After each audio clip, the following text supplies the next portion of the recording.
Hey everybody, Ryan here at etrailer. Today on our 2020 Ford Escape, we're going to be checking out the CURT Premium Hitch Bike Rack. So first impressions of the rack on the back of the Escape.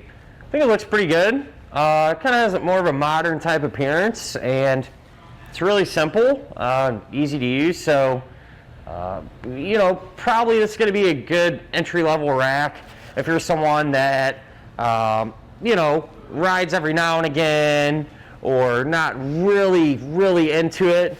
Kind of get you going. Well, that doesn't mean if you ride all the time that you can't use this. By any means, you can.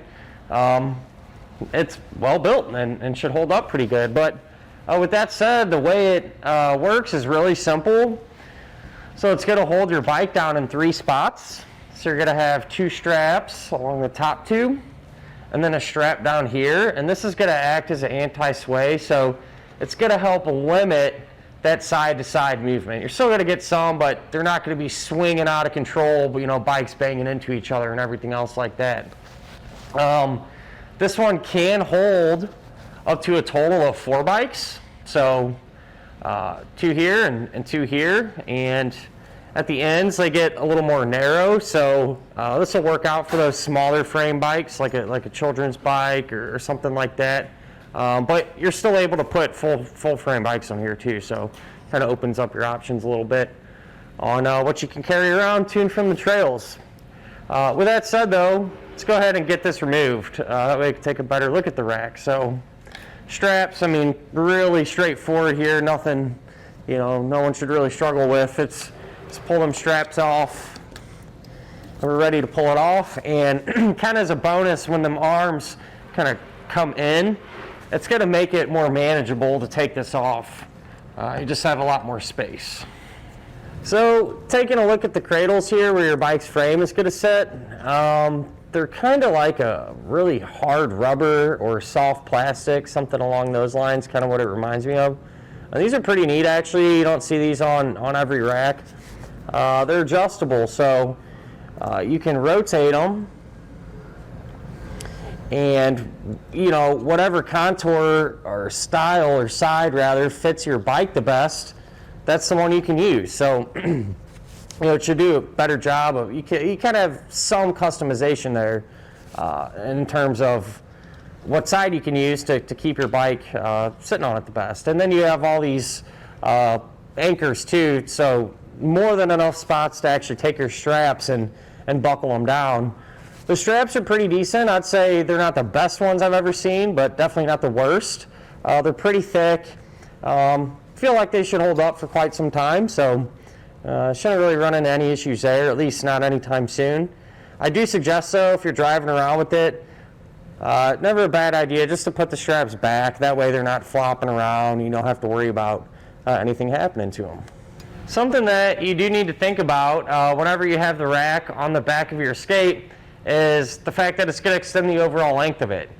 Probably not a huge deal. These aren't super long vehicles, but those take up a little bit of space. So if you got a small garage or a tight parking spot or something like that, keep that in the back of your head. To find out exactly how much, we'll just measure from our hatch here to the very edge of the rack. And it looks like it's going to add, it looks like about 37 inches to the back of it. So be conscious of that. With that said though, whenever you're not carrying bikes around, the arms actually do fold in and frees up quite a bit of space. There's just a small pin and clip here that you can pull out.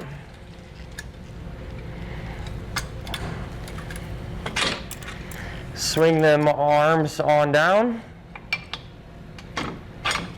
And obviously you want to put your pin and clip back. And that took a somewhat large bike rack into a pretty compact one. Sits up pretty tight against the back here. And now it looks like the furthest point is probably going to be all the way down here. And so from here, I'll just measure from our bumper.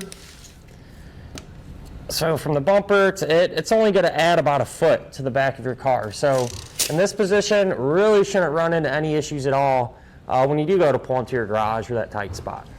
One of the big questions that we do get asked all the time in regards to the hitch-mounted bike racks like this is if you're still going to be able to get into the back of your SUV when you have the rack on. And not all of them you're able to. This one does fold down, which allows us to do that. If we come all the way down here, we're going to have a few things going on actually. One of the things I'm not super crazy about this rack, I feel like could be a little more simple, but not a huge deal. You're going to have a T-handle knob. You can turn that and then pull out this pin and clip. And you have a lever you can pull up on.